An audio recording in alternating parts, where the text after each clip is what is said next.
1, 0, all engine running. It's the 20th of July, 1969. Neil Armstrong, Buzz Aldrin, and Michael Collins have spent 3 days travelling 384,000 kilometres to get to the moon. They've exited the Earth's atmosphere, reaching speeds of 28,000 kilometres per hour, and performed the tricky 180-degree docking with the lunar module whilst making their trans-lunar injection. It's at this point, 60 miles above the surface of the moon, that Armstrong and Aldrin clamber aboard the Eagle and make their way to its surface. Armstrong and Aldrin made history when they imprinted humanity's first footprints on the moon. I've often wondered what happened to Michael Collins, the third astronaut, whilst Armstrong and Aldrin took these first steps.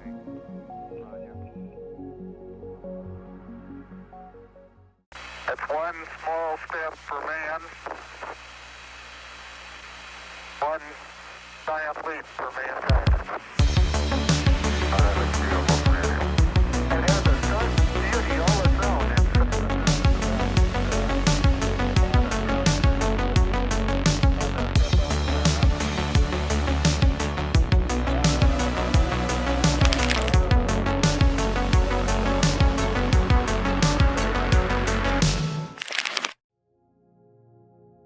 With Armstrong and Aldrin making their descent to the lunar surface, Collins' command module, Columbia, maintained its orbit around the moon. This meant continuing the journey towards the far side of the moon, where Collins could observe the more jagged, crater-ridden side of the moon that had only been observed by the crews of Apollo 8 and 10 up to 1969. What makes Collins' trip around this side of the moon so astounding is the silence he would encounter. Not just because of him being alone inside the command module or the exterior silence of space, but in these moments, Columbia was out of any radio contact with anyone, blocked by the 3,473 kilometre wide sphere of rock. Communication with those back on Earth could not reach Collins as he dipped behind the moon. In these moments, Collins spent 48 minutes in complete solitude. But not once, 14 times over a 21-hour period. That sounds pretty isolating. Collins stated that this isolation didn't make him feel left out of the mission. But, in Collins' own words, I don't mean to deny a feeling of solitude. It is there, reinforced by the fact that radio contact with the Earth abruptly cuts out at the instant I disappear behind the moon. I'm alone now, truly alone, and absolutely isolated from any known life. I am it. If a count were taken, the score would be 3 billion plus 2 over on the other side of the moon, and 1 plus God knows what on this side. With this lack of radio contact, when Armstrong and Aldrin made it to the moon, and this happened, Small step for man, one giant leap for mankind.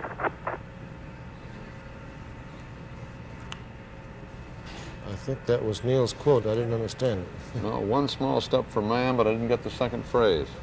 neither did Collins, as he was unable to hear whether his two fellow astronauts had made the first walk on the lunar surface safely. With this, many people suggested that Collins was possibly the loneliest man in the world, with a report saying, "Not since Adam has any human known such solitude as Mike Collins is experiencing during the 47 minutes of each lunar revolution when he's behind the moon." Collins himself discussed the amount of times he was asked about this.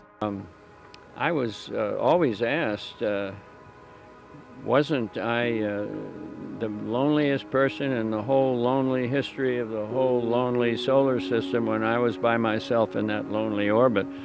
And the answer was no. I was very happy to be where I was and to see this complicated mission unfold. But the time that I was by myself, I was enjoyable, perfectly enjoyable. I had hot coffee, I had music if I wanted it.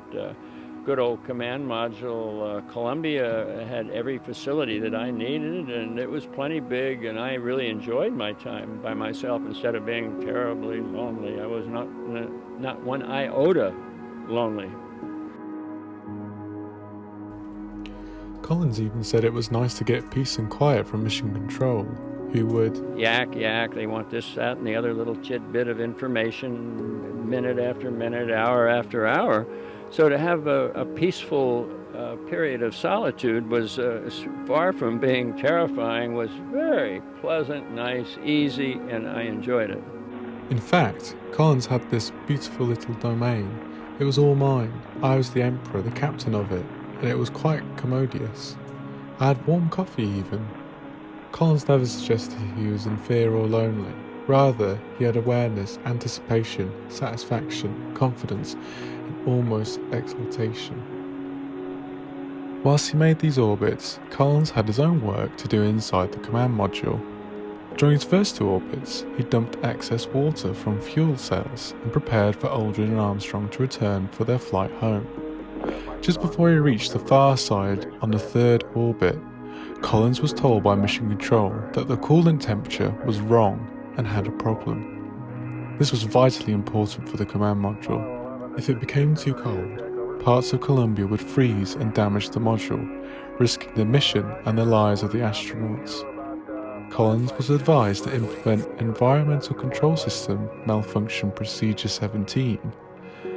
Whilst orbiting the far side of the moon with no communication, Collins simplified the maneuver and flicked the switch on the system from automatic to manual and back to automatic again, essentially turning it off and on again. As his solitary orbit continued, he carried on with tidying the module and kept an eye on the temperature. When Columbia came back around the near side of the moon again, he reported that the problem had been resolved. Crisis averted. The next couple of orbits, Collins slept so he could be rested for the rendezvous with Armstrong and Aldrin. In some ways, orbiting around the moon at 5,800 km/h might not feel like the most comforting environment to sleep in, but Collins says this time was relaxing. This rest, however, was fraught with worries over the next stage, which Collins was heavily concerned about.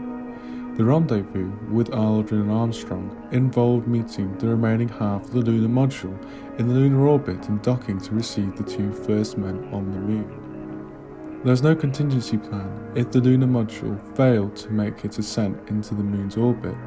If the lunar module began a strange orbit, the computer data was off, or the lunar module commander failed to conduct the docking maneuver, both Armstrong and Aldrin would have been lost. Collins was their only ride home.